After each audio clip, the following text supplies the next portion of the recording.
నామానికి స్తోత్రం కలుగునుగాక. ఎలోహిం టీవీ ప్రేక్షకులందరికీ నా హృదయపూర్వక వందనాలు చెల్లించుకుంటున్నాను. జీవము కలిగిన దేవుని కృపావర్షం మనందరిపై సమృద్ధిగా కురియునుగాక. పరంగీతమను శ్రేష్టమైన గ్రంథాన్ని గురించి గత కొన్ని మాసములుగా మనము ధ్యానిస్తూ ఉన్నాం. 2వ అధ్యాయము 5వ వచనం వరకు మనము ధ్యానించాం. 6వ వచనం కూడా కొంత మనము నిన్నటి భాగంలో ధ్యానం చేసుకున్నాం. అదే వచ్చిన భాగాన్ని ఈ దినం కూడా జ్ఞాపకం చేసుకుందాం. పరంగీతములు 2:6. అతని ఎడమ చెయ్యి నా తల క్రిందనున్నది, కుడి చేత అతడు నన్ను కౌగలించుచున్నాడని వాక్య భాగంలో వ్రాయబడి ఉంది. చిన్న ప్రార్థన చేసుకున్నాం. పరిశుద్ధుడా, ప్రేమ కలిగిన తండ్రి, నీకు వందనాలు. ఈ దినము మీద ఉన్నది ప్రభా. ఈ దినములో నా తండ్రి మాకేం కావలసినదో నువ్వు ఎరిగిన దేవుడు అయ్యా. వాక్యమును ప్రత్యక్షత గల ఆత్మను మీరు దయచేయండి. నీ కృపా కార్యములు మా వెంట ఉంచండి. వినుచున్న బిడ్డలు నీ వారై ఉన్నారు నాయన. అటు వారితో మీరు మాట్లాడండి ప్రభా, మీరు సంధించండి. వినిన వాక్యము వ్యర్థముగా పోకుండా నాయన మా హృదయంలో భద్రము చేసుకోవటానికి కావాల్సిన జ్ఞాపక శక్తిని దయచేయండి ప్రభు. నీకు వందనాలు అయ్యా. వాక్యమును విత్తుచుండగా నా నోటికి బోరగా ఉండండి. నీ నామ మహిమార్థం ప్రతి కార్యము జరుగుటకు సహాయం చేయండి. ఈ రీతిగా నాయన నిత్యము ప్రభు నిన్ను ధ్యానం చేసుకోవటానికి మీరు ఇచ్చినట్టి సమయాన్ని బట్టి దేవునికి స్తోత్రాలు చెల్లించుకుంటూ యేసు పరిశుద్ధ నామమును అడిగి వేడుకుంటున్నాం తండ్రి, ఆమేన్. దేవుని నామానికి స్తోత్రం కలుగునుగాక. అతని ఎడమ చెయ్యి నా తల క్రిందనున్నది, కుడి చేత అతడు నన్ను కౌగిలించుచున్నాడు. ఈ 2 చేతులను గురించి మనము ఈరోజు ధ్యానం చేసుకుందాం. అతని ఎడమ చెయ్యి, కుడి చెయ్యి. ఎడమ చెయ్యి నా తల క్రింద ఉన్నది, కుడి చేతులతో అతడు నన్ను కౌగిలించుచున్నాడు అని ఇక్కడ వ్రాయబడుతుంది. క్రీస్తు ప్రభువు వాక్యమై ఉన్నాడు కనుక ఆయన ఎడమ చెయ్యి పాత నిబంధనకును అందున్న వాగ్దానములకును విజయ కార్యములకును సూచనగా కనబడుతుంది. నేటి క్రైస్తవ సంఘము పాత నిబంధన వాగ్దానములు తన కొరకేనని విశ్వసించిన వాటిని పఠించుట ద్వారా, వాటిని అందుకొనుట ద్వారా ఎంతో ధైర్యము, ఆదరణ పొందుచున్నది. విజయ కార్యములు పఠించుట వలన మరింత బలము నొందుచున్నది కనుక తల క్రింద హస్తము ఆదరణ, నెమ్మది కలిగించుకున్నదిగా మనకు కనబడుతూ ఉన్నది. కనుక మనము జ్ఞాపకం చేసుకోవాల్సింది ఏంటి అని అంటే, న్యాయము అనగా ధర్మశాస్త్రము యొక్క విధులను సూచించినప్పుడు ఆందోళన, భయము కలిగి సంఘము చెదిరిపోవునేమోగాక 2వ చెయ్యి మరొక పనికి కలిగి ఉన్నట్లుగా మనము చూస్తూ ఉన్నాం. అదేమనగా తన కుడి చేత కౌగిలించుచున్నాడు. క్రొత్త నిబంధన ప్రేమతో నిండి ఉన్నది కనుక తిరిగి వచ్చి తనకు మరి కుమారుని కౌగిలించుకొనిన హస్తములు క్రొత్త నిబంధనలోనే ఉన్నవి కనుక సంఘము భయము, శ్రమల చేత దూరమగుచున్నను నూతన నిబంధన ప్రేమపూరిత కుడి హస్తములో కౌగిలించి సంఘమును మరింత ప్రభువునకు సమీపమునగా తీసుకొనిచున్నందున సంఘ అనుభవమును ఇట్లు కనపడుచున్నట్లుగా మనము చూస్తూ ఉన్నాం. అతని ఎడమ చెయ్యి నా తల క్రింద ఉన్నది, కుడి చేత అతడు నన్ను కౌగిలించుచున్నాడని వ్రాయబడి ఉంది. ఈ 2 హస్తములు తల్లి బిడ్డల సంబంధమును కూడా మనకు సూచించుచున్నట్లుగా చూస్తూ ఉన్నాం.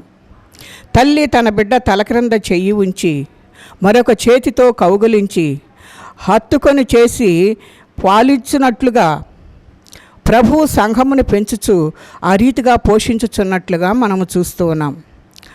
ఆ 2 హస్తములు మరొక రీతిగా పోల్చబడుచున్నవి. అవేంటి అని అంటే, కీర్తనల గ్రంథం 23:4లో గాఢాంధకారపు లోయలో నేను సంచరించినను ఏ అపాయమునకు భయపడను, నీవు నాకు తోడయుందువు, నీ దుడ్డు కర్రయు నీ దండమును నన్ను ఆదరించును అని వ్రాయబడి ఉంది. కనుక ఆయన హస్తములు ఈ ఆదరణకు ఉపయోగించబడుచున్నవిగా మనకు కనబడుతుంది. 2వదిగా మనము చూస్తే దుడ్డు కర్ర, దండమును మనం జ్ఞాపకం చేసుకుంటే, దుడ్డు కర్ర గొర్రెల మందల మీదకి వచ్చు తోడేళ్లను, శత్రువులను శిక్షించుటకు ఉపయోగించుటకును, దండము ఆదరించుటకును అనగా కేవలము గొర్రెలను కాయుటకు మేపుటకును మాత్రమే పనికివచ్చు సాధనము.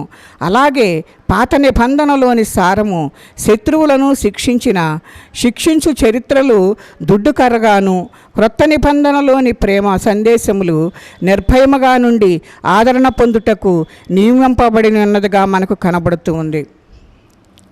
గాఢాంధకారపు లోయ అనుభవములో సాగుచున్న వారు ఈ రెండు నిబంధనలను పాటించవలనని దేవుని యొక్క వాక్యము మనకు సెలవిస్తూ ఉంది.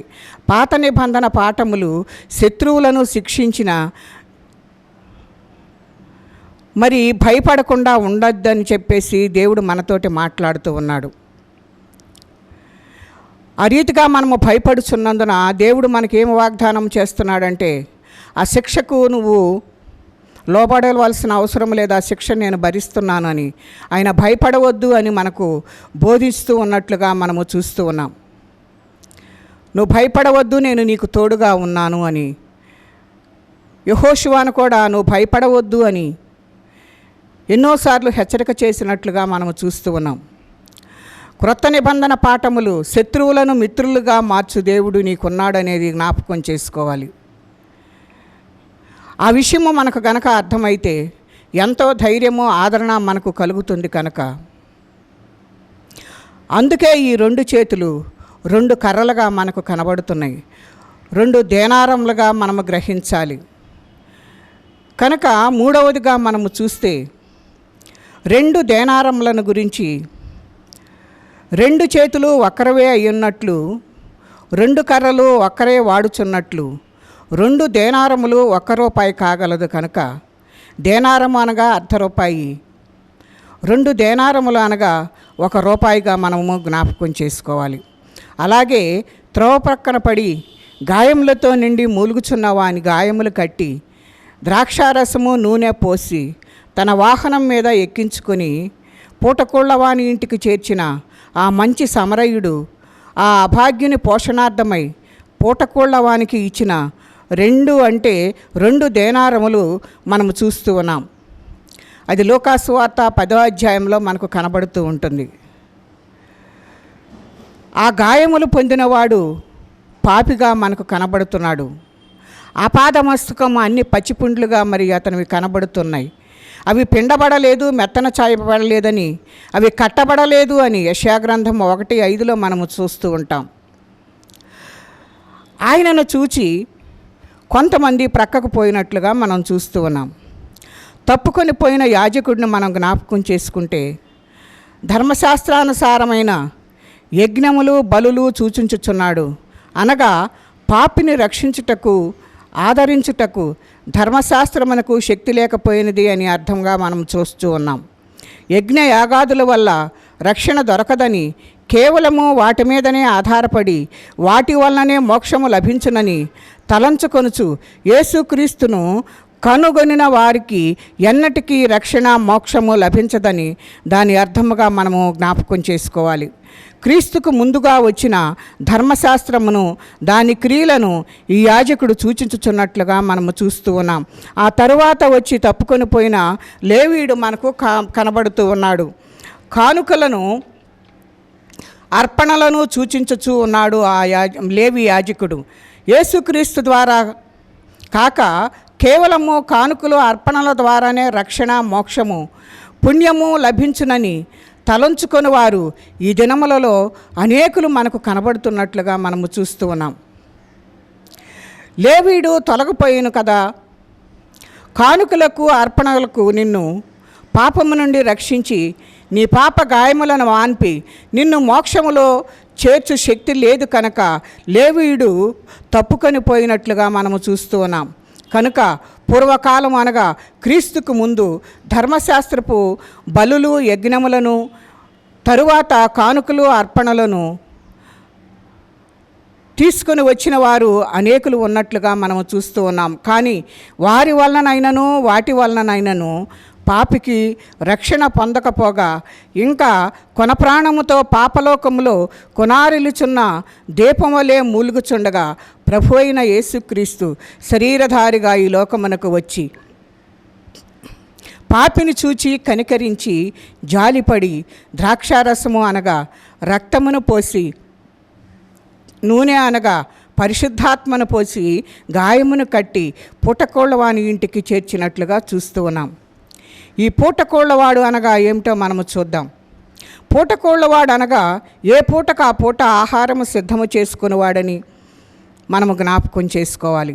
కేవలం ప్రభువు మీద ఆనుకొని ఏ విధమైన జీతనాతాలు లేని, ఏ సహాయము లేక, నిలువ సొమ్ములు లేకుండా, నికర రాబడి అనేది లేకుండా ఎప్పటికప్పుడే కూర్చుకొని భుజించు సేవ చేయు సంపూర్ణ సమర్పణాపరులైన బోధకులైన సేవకులే పూటకొళ్ళవాళ్ళుగా మనకు కనబడుతున్నారు. పూటకొళ్ళవాడు అనగా మరొక భావం ఏంటి అంటే, ప్రతి పూట దేవుని సన్నిధిలో ప్రార్థించి కనిపెట్టి ప్రభువు అందించు పరలోక మర్మములు వర్తమానములు అందుకొని వాటిని దేవుని సన్నిధిలో అనే రోటను దంచి పరిశుద్ధాత్మను నూనెతో కాల్చి ఎప్పటికప్పుడు ఏ పూటకు ఆ పూట నూతన వర్తమానములను, ఆత్మీయ ఆహారమును, భోజనమును సంఘమునకు వడ్డించు నమ్మకమైన గృహ నిర్వాహకులైన బోధకులకు సేవకులే అని ఈ పూటకోళ్ళ వాళ్ళని గురించి మనము మరి జ్ఞాపకం చేసుకోవాలి.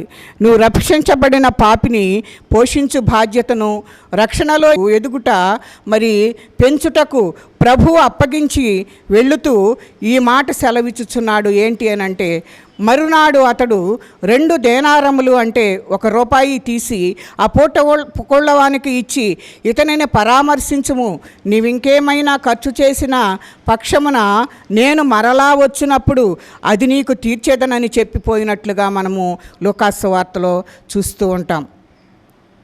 ఆ బోధకునికి ఇచ్చిన 2 దేనారముల గురించి మనము చూస్తే, మొదటి 1 దేనారము ఇచ్చి తరువాత మరొక దేనారం ఇచ్చి ఉండవచ్చును, లేదా 2 దేనారములు ఒకే మారు ఇచ్చి ఉండవచ్చును. అలాగుననే రక్షింపబడి దాన్ని పోషణార్థమై బోధకునికి అనగా పూటకోళ్ళవానికి మొదట దేనారము, 2వ దేనారము ఇచ్చినట్లుగా పాత నిబంధన, క్రొత్త నిబంధనలు ఇచ్చినట్లుగా మనము చూస్తూ ఉన్నాం. అవి 2 కలిసి రూపాయి అనగా బైబిల్తో మనము పోషింపబడవలనని దేవుడు ఇక్కడ మనకు జ్ఞాపకం చేస్తున్నాడు. మొదటి దేనారము, 2వ దేనారము విలువతోనూ కైవారములోను బరువులోను ఒక్కటగానే ఉండినట్లు పాత నిబంధన, క్రొత్త నిబంధనలు అట్లే ఉండును. అనగా పాత నిబంధనలో మరుగై ఉన్న క్రీస్తు క్రొత్త నిబంధనలో ప్రత్యక్షపరచబడి ఉన్నట్లుగా మనము చూస్తూ ఉన్నాం. అందుకని దేవుడు ఒకే క్రీస్తుగా మనకు కనబడుతూ ఉన్నాడు, ఒకే దేవుడుగా మనకు కనబడుతూ ఉన్నాడు, ఒకే సిలువకే, ఒకే కైవారమునకైనా ఒకే బరువుగా మనకు కనబడుతూ ఉన్నాడు.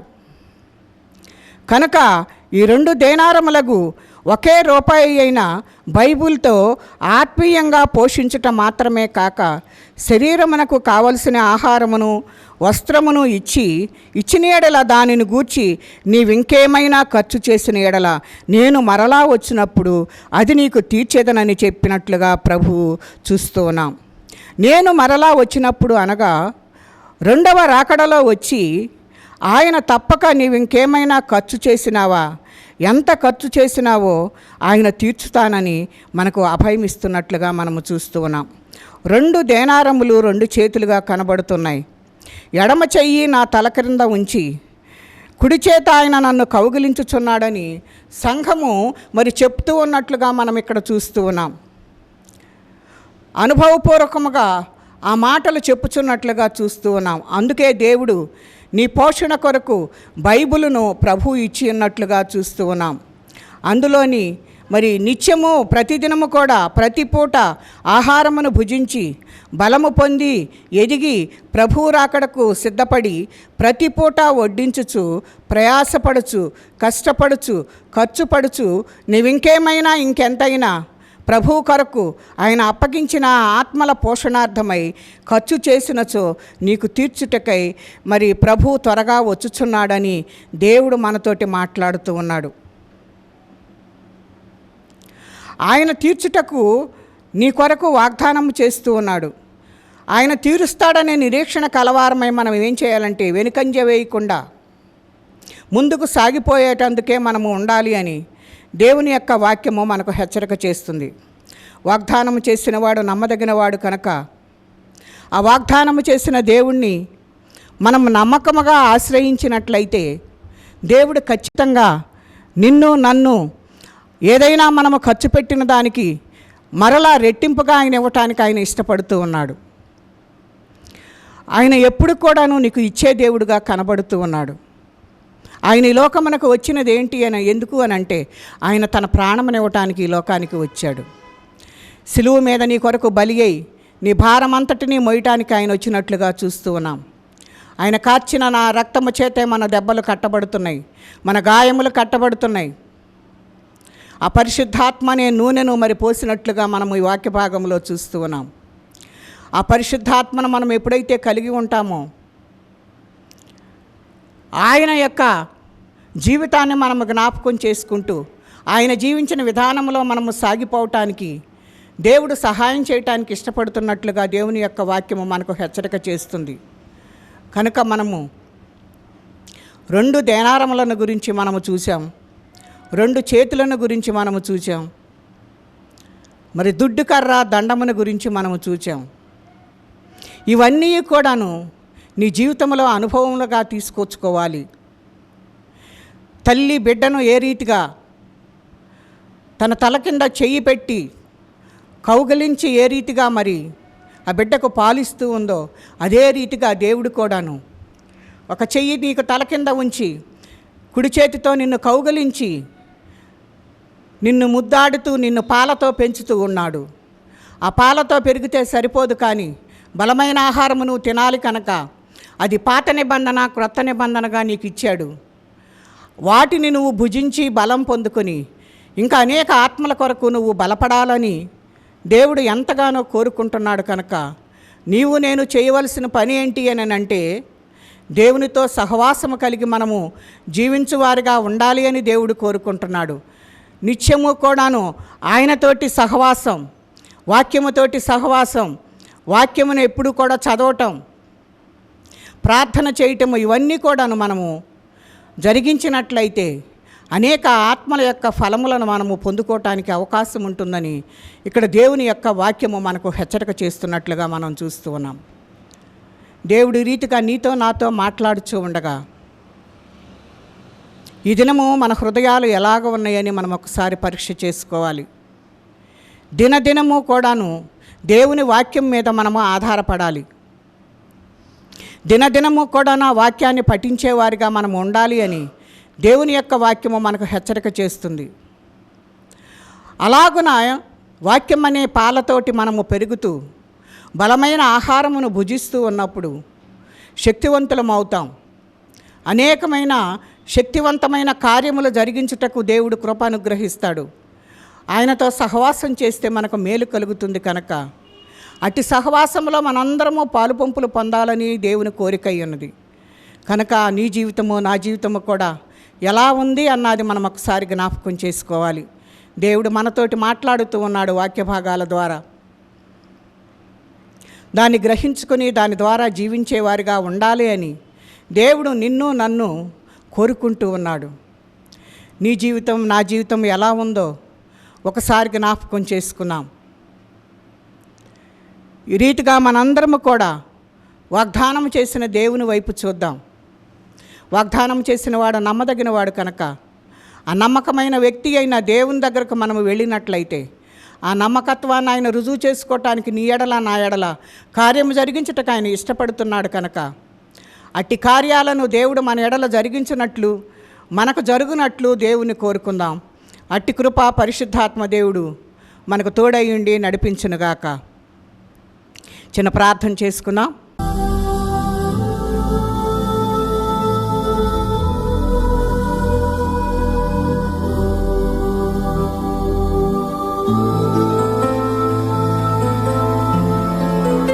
పరిశుద్ధుడా, ప్రేమ కలిగిన తండ్రి, నీ కొందనాలు నాయన. ఇంతవరకు నీ ఉచితమైన కృపను బట్టి కాచి కాపాడి సజీవులన్న దేశంలో ఉంచి నీ వాక్యమును ధ్యానించుకోవటానికి మీరు ఇచ్చినట్టు సమయాన్ని బట్టి నీకు స్తోత్రాలు. మీరు కార్యములు చేస్తూ ఉన్నారు ప్రభువా, నీకు కొందనాలయ్యా. అనేకులు నా తండ్రి వాక్య భాగముల ద్వారా పట్టబట్టకు సహాయం చేయండి. నీ వాక్యమును వివరించుటకు నాయన జ్ఞానం ఇచ్చి నాయన మీరు వాడుకుంటున్న విధానమును బట్టి నీకు వందనాలు. ఇంకా ఏమైనా నైనా నేను సరిచేసుకోవాల్సి ఉంటే సరిచేసుకోవటానికి సహాయం చేయండి అయ్యా.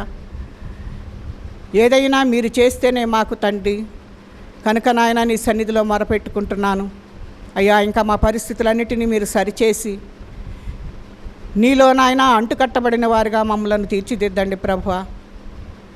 మీ వాక్యములో నాయన మేము అంటుకట్టబడుటకు, మీ వాక్యముతో నాయన సహజీవనము చేయుటకు కావలసిన కృపను మీరు విడుదల చేయండి అయ్యా.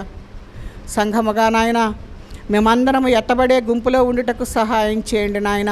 మీరైతే ప్రభువా త్వరగా రానయ్యున్నారని అయ్యా, వచ్చినప్పుడు నాయన మాకు తగిన రీతిలో నా తండ్రి ఏమైనా ఖర్చు పెట్టి ఉంటే వాటిని నేను ఇస్తానని వాగ్దానం ఇచ్చావయ్యా. మేము అనేకమైన ఆత్మల కొరకు నాయన భారము కలిగిన ఆయన ప్రార్థించువారిగా కష్టపడటానికి సహాయం చేయండి ప్రభువా. ఆ కష్టమున యొక్క ఫలితమును మేము అనుభవించుటకు కావలసిన కృపను మీరు విడుదల చేసి మీరు వచ్చినప్పుడు నాయన మేము ఎత్తబడే గుంపులో ఉండి నిరాజ్య వారసులుగా మమ్మల్ని అందరినీ చేయమని అయ్యా. సంఘము నాయన నీ కొరకు ఎంతగానో ఎదురు చూస్తూ ఉన్నది ప్రభువా, నీకు వందనాలయ్యా. అట్టి స్థితిలో నాయన ఉంటుండగా ఆ సంఘంలో మేమందరము ఉండి నాయన నువ్వు పిలిచినప్పుడు ప్రభువా నాయన మేమందరము నాయన నీ యొద్దకు పరిగెత్తుకుని రావటానికి, నీ కౌగిలిలో ఉండటానికి ప్రభువా నీతో ఉండుటకు నాయన మమ్మల్ని అందరినీ సిద్ధపరచమని, సమస్త జ్ఞానమునకు మించిన మీ సమాధానమును నాయన మా కుటుంబాల్లో ఉంచి నాయన ప్రతి ఒక్కరితో మీరు మాట్లాడమని యేసు పరిశుద్ధ నామమున అడిగి వేడుకుంటున్నాం తండ్రి. ఆమేన్.